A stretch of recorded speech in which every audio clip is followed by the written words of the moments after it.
Hey guys, welcome to our second chill episode. Today's is going to be a fun one because we are going to be trying to predict the general plot line of Jurassic World Rebirth, the upcoming movie, with only the trailer that they've released to go on. Now, because I'm a month late in making this, I realized that probably more details have been released about the movie, but in the absence of a second trailer release, we're only going to be working with the first trailer. For that comes down to my one true gripe with the Jurassic franchise. Like, I know what it is, and most of the time I think it knows what it is as well. It's a fun little chaotic creature feature with dinosaurs. But I feel like recently, and this was especially prevalent in Fallen Kingdom, that's how I noticed, they're writing as though the only audience they expect to get is hardcore fans of the franchise, which is a sad fate to see any series or world end up in. But I'm going to be putting that to the test with Jurassic World Rebirth by going in as in the dark as possible. But I guess I should explain why I even think that to begin with. I mentioned that Jurassic World Rebirth, or Jurassic World Fallen Kingdom, was to blame for my perception. Well, no, I'm to blame for my perception, but Jurassic World Rebirth is what kind of tipped me off to maybe something's going on here. Did you know that Claire actually does have a character arc, but all of it's confined to a book? Or did you know that that first scene of Jurassic World Fallen Kingdom is actually a prologue? It only happens 6 months after the Jurassic World incident, not 3 years like the rest of the movie. I knew these two details, sorta. I mean, I got thrown off by the book one, but the most important one, the prologue,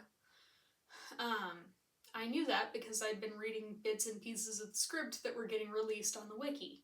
So, even though, I consider myself to be a decent fan of the Jurassic franchise, I actually know another very serious fan who was not aware of that until Jurassic World Camp Cretaceous had its overlap with Fallen Kingdom. So, safe to say, I think this is a problem. I got a bit long-winded about that, apologies. Let's get to what we're actually here for. A copyright-friendly trailer review first.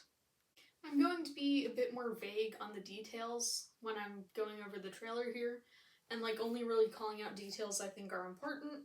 So let's get going.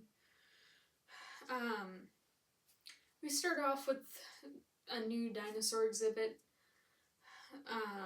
that's being built, and here is where we meet one of our protagonists, Henry. Henry is being recruited for a medical science mission, and his recruiter, who conveniently likes to hang out off screen, is like, hey, we need DNA from these 3 dinosaurs. It would be a huge medical breakthrough, potentially. And as he's saying this, we see a Quetzalcoatlus flying over some mountains. We also see Henry and Zora approaching some titanosaurs. Zora is another, I would assume, protagonist, because they like to do protagonists in 2s or 3s. And our third protagonist is missing here, for the moment. But anyway, after this, we see Zora and Duncan, our third protagonist, being recruited at a fishing town. And they're like, you need help with criminal trespass? Yeah, we got you on that. And then next we have, as they're explaining how they're gonna break onto the Dino Island, Duncan and a side character on a boat are looking at a radar. Now, there's at least 2 boats in this trailer. I want you to make note. This is a gray 2-tiered boat. Next we have Duncan and another character who's wearing a plaid shirt, one shot before we see Zora. And Zora here and at least one other character is at the base of some Quetzalcoatlus mountains. I think that this is 2 different scenes. Anyway, Zora and a character who either has dark hair or is wearing a hat are looking at these mountains. And next, while everybody is And next we see Henry talking to another side character about the Quetzalcoatlus mission right next to a really weirdly anchored rope.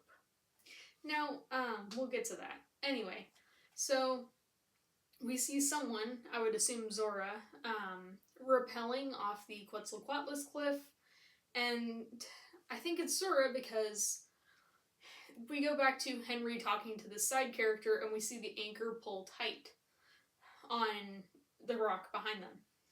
Next, we have Zora and Henry getting DNA. Zora is, I would assume, standing watch or standing guard or something, while Henry collects the DNA. And the Quetzalcoatlus comes back. The guy in the plaid shirt is climbing the cliff for some reason, and like he watches as it comes back. And then we see Henry and Zora getting dragged by the Quetzalcoatlus because it grabs the rope that has them tied together. Henry gets dragged like completely out into the open air over a river and some forest. Zora tries to save him by wedging her feet on a ledge.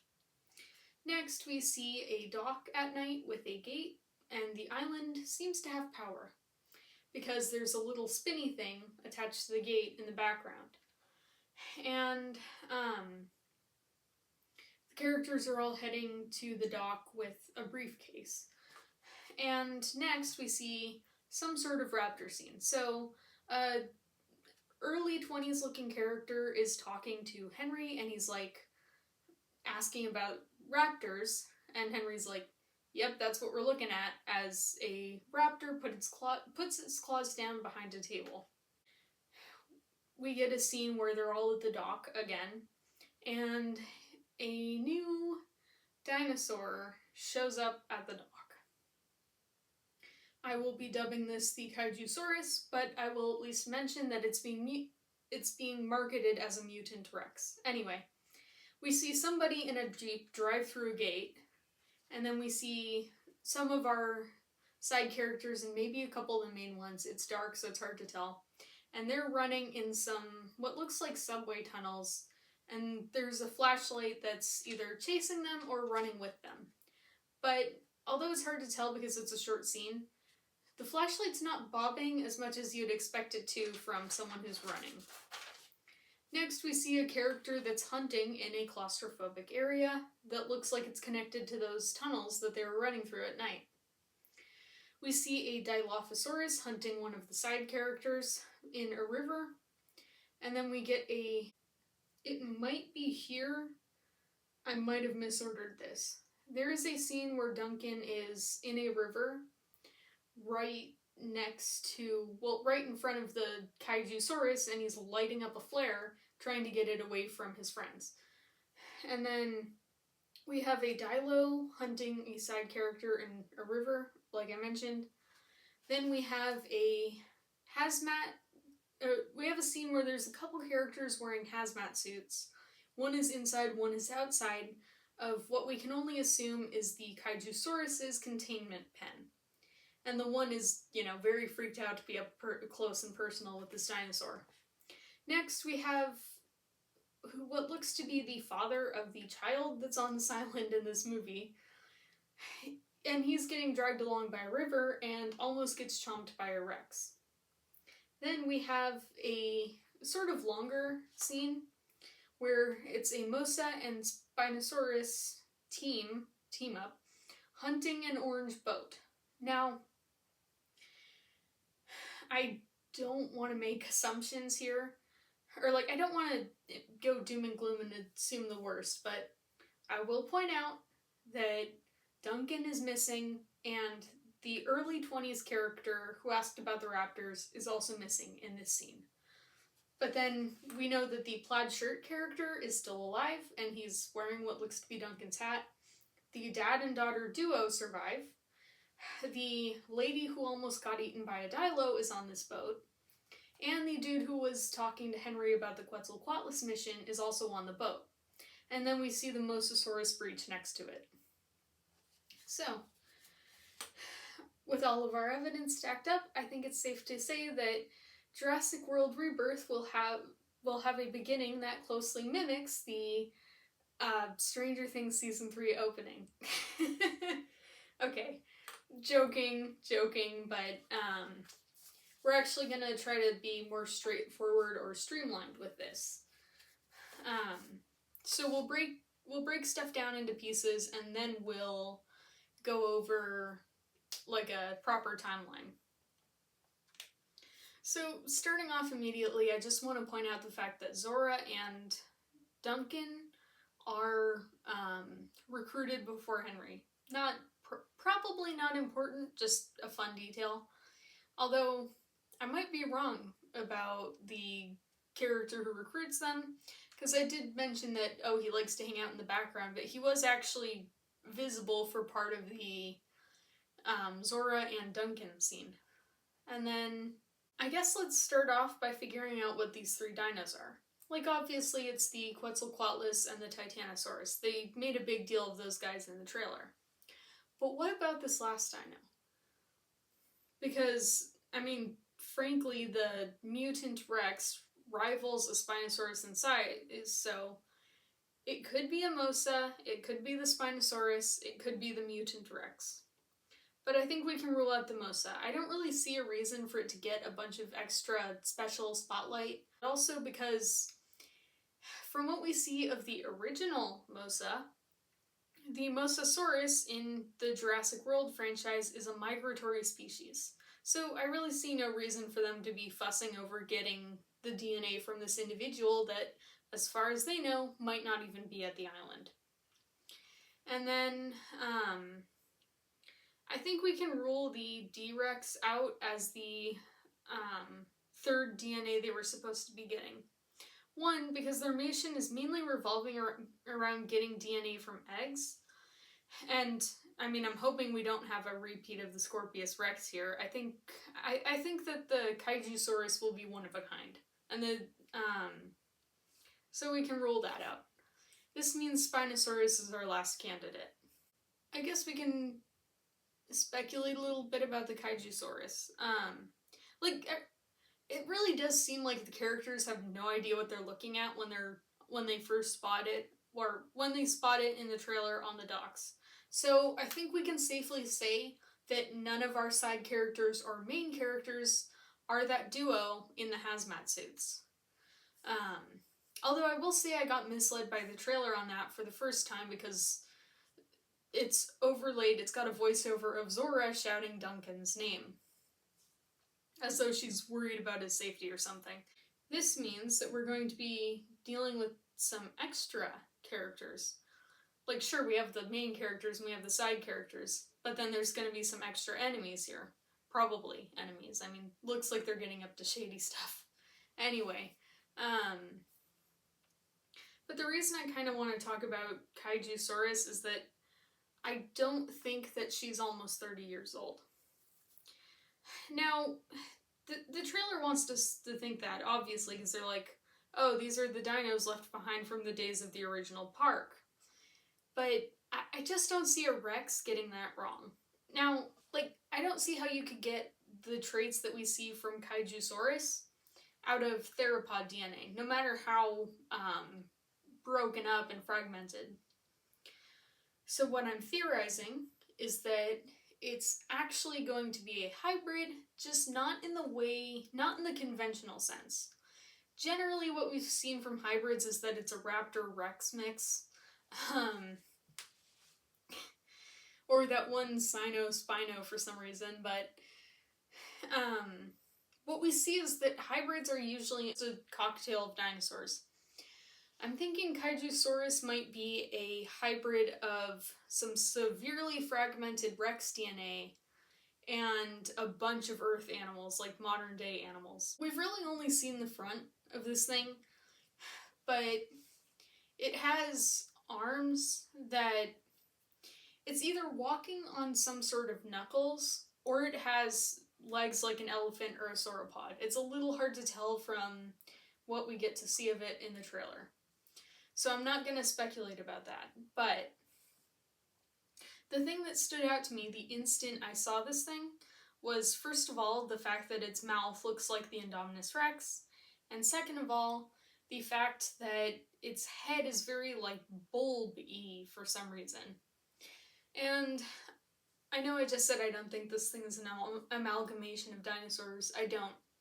But the Indominus Rex had Deinosuchus DNA, and that is a crocodilian, and I think that's where it got its mouth shape from, because it definitely didn't get it from the Rex DNA. Which means that maybe Kaijusaurus is part crocodilian. And then we have to figure out that head. Well, I'm gonna guess that we are looking at our first dinosaur capable of echolocation. It would be far from the craziest power that they've given these things by now.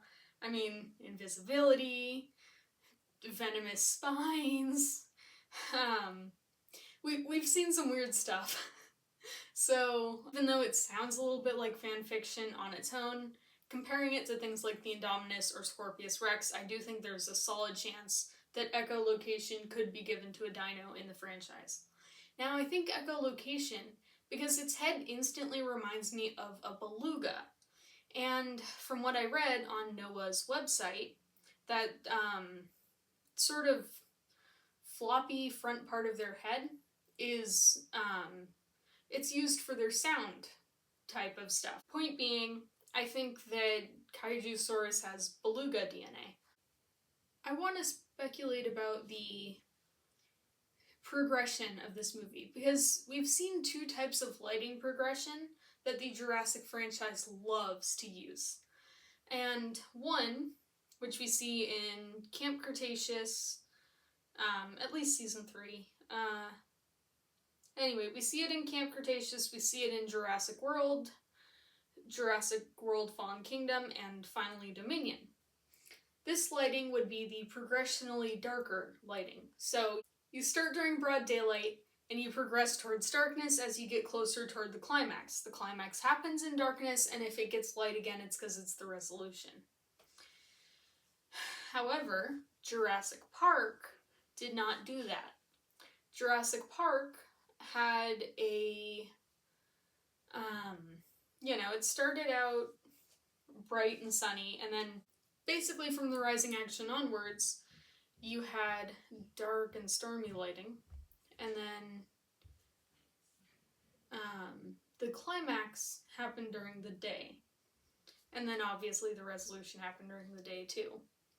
But what's interesting here is that that has some implications about the missions that these characters are going on. I'll admit I'm not sure what to make of the raptors, because it looks like that scene is happening in sort of like dusk type of lighting, or at least in a place that's covered enough to be very shady. But the Quetzalcoatlus mission, the Titanosaurus mission, both of those happen in broad daylight. And then obviously when they're running along the dock, they have, when they're running on the dock with the briefcase, it's dark. So I'm thinking that the DNA retrieval missions really aren't going to have anything to do with the climax of this movie, or like really aren't going to be that important. I think what we're going to see is something similar to Fallen Kingdom, but less poorly paced. Less bad pacing, hopefully. And anyway, what Fallen Kingdom did was them rescuing the dinosaurs really wasn't the point. The climax was more dealing with some, big shady organization. And speaking of that, I think that whoever sent this trio on the DNA retrieval mission is going to turn out to be the big bad of the movie. And I'm expecting this, I'm fully expecting this to turn into a trilogy. So, because they seem to like to do things in trilogies. Anyway, DNA retrieval dude, who was kind of hidden when he was talking to Henry, I think he's probably he and whatever company he's working with are the big bad. I know the trailer doesn't really give us any reason to think that, but they definitely do that plot line a couple times. Oh, yeah. So, I think that despite what they try to play it off as in the trailer, The Quetzalcoatlus mission is going to be generally on the side of seamless. Not like perfectly seamless, but a lot smoother than the trailer is trying to trick us into thinking. I also do think, because of some of the homages we see to Jurassic Park, like that flare scene, that maybe they're going for the lighting system of Jurassic Park, where, exposition and starting and whatever, daylight lighting, rising action, and part of the climax dark, and then good lighting for the climax of the movie, for the rest of the climax. Anyway, Titanosaurus mission is absolutely going to go off without a hitch, because, horror movie writers do not respect herbivores in the slightest. And while Jurassic is less guilty of that, we still have 6 movies and 2 TV shows where the main big bad dino enemy has been a carnivore. But anyways, so what I actually think happens, first of all, prior to the start of the movie, I think that Duncan drops some people off on this island. It might not be a movie scene, but I think it's at least something that's going to happen, because this would explain why these side characters suddenly pop up out of nowhere. And then obviously you have Zora and Duncan getting recruited by the medical company, and then Henry being recruited. And I think that Duncan drops Henry and Zora off to get the Titanosaur DNA while he goes to pick up his clients that he dropped off on the island, before the movie started. Because I'm betting that river's actually a pretty convenient highway through the island. But then, for whatever reason, something goes wrong, so Duncan's like, safety in numbers, and so he takes his clients to meet up with Henry and Zora, who are still doing their missions. I think this is where we get that scene where the lady almost gets eaten by a Dilophosaurus on the edge of a river, and also where we see the T-Rex try to chomp the dude, because I can't see many other scenes or parts of the movie where these scenes would make sense to be. So anyways, we then have the Quetzalcoatlus mission. And I'm thinking that there's some sort of back way to get to this rappel point, because it would be really dumb for them to climb all the way up to the top of this pillar only to then set up a rappel point and then rappel down into the Quetzalcoatlus nest. Because the longer you are on that cliff, the longer you are exposed to attack from the Quetzalcoatluses. And I'm pretty sure there's more than one. Anyway, the reason I was sort of pointing out the weird anchor point in my trailer recap was that it's sort of just loosely tied around a rock. We can see how much how loose it was by when it pulls tight when someone was on it during the trailer. And this rock, there's nothing for this, there's nothing for the rope to catch on if it gets pulled up into the air. And remember, you're trying to contend with Quetzalcoatlus. Sure, you might only be expecting to go down, but I bet you the birds don't know that. I'm thinking, Henry and Zora do go down into this nest and get the DNA, and then Henry gets yanked out. But I know in the trailer it looks like everything's gonna turn out fine because, Zora catches him, but that would be some really dumb marketing to be like, oh, here's this tense thing that's happening. But, joke's on you. No tension, actually. So I think what's gonna happen is that maybe Henry decides to take his chances on that fall into the river, which, by real world logic that looks fatal, but movie logic operates on different logic, so maybe Henry's like, okay, this fall, maybe I can make it. It's better than this, certain doom for my friend and I if I get eaten by the sky demon and then she does, because they're, still tied together. So I think maybe Henry ditches his harness, and drops into the river. This might end up stranding Zora up there, or maybe this is the point where the Quetzalcoatlus dislodges their rappel anchor, and so for whatever reason Zora is stuck up there. And I mean, I guess technically you could try free climbing, but I wouldn't if it were me.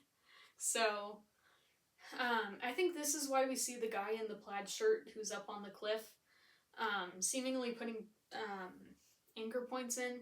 I think maybe he's trying to make another way for Zora to escape. And then after that, I think after that they obviously go after the Spino DNA. I think they have the 3 DNA types, so they're like, okay, let's go back to the boat, let's head home. And they're like going to an orange boat this time, I'm pretty sure, because I don't think that gray one survives the trip, because something had to happen for them to end up in the river in broad daylight, when we know that the dock stuff is happening at night. So, yeah, anyway, they go to the dock to try and get off the island, and then obviously they run into the Kaijusaurus. So, sometime between the Spino mission and the dock scene is when the hazmat Kaijusaurus stuff happens. And I'm thinking how it escapes is they pull a Jurassic World where this dude's really freaked out that, oh no, his buddy's trapped in there with a giant carnivore, so he opens the gate to try and let his buddy escape, but this also lets the Kaijusaurus escape at the same time. And I think maybe they use a jeep to escape the docks and the Kaijusaurus. I also think this is around when Duncan distracts the Kaijusaurus. My guess for why they're in their tunnels is that they think this is a way to sort of double back, get back to that boat, and escape. And I do think that maybe ends up working out. Maybe not. They double back at night, but then somebody's hunting in those tunnels during the daytime. And then the ending trailer scene with the boat where Duncan is missing and the 21-year-old are missing, that's happening in broad daylight, and we have missing characters, so I do think that's going to be roughly the ending climax of the movie. I think that they're gonna escape it. I know we see the Mosa breach right next to the boat. I think that this is the ending scene, partly because Mosa attacking boat and sinking it and stranding characters on an island, like as they're approaching said island, that's what happened in Camp Cretaceous. So, I just feel like it's a little too early to self-plagiarize yourselves for that once. And then obviously if they want to self-plagiarize, there's lots of cooler stuff that they could pull from the Jurassic franchise to just repeat. So yeah, I think that they escaped. Right, and this is the first movie in a new trilogy. I think that we don't actually see a resolution to the big bad medical company plotline yet. Because I feel like this movie is more just going to be focused on them surviving and getting off the island. Yeah, that is my prediction for the timeline of the Jurassic World Rebirth movie. Thank you all for coming, and hope you have a good night.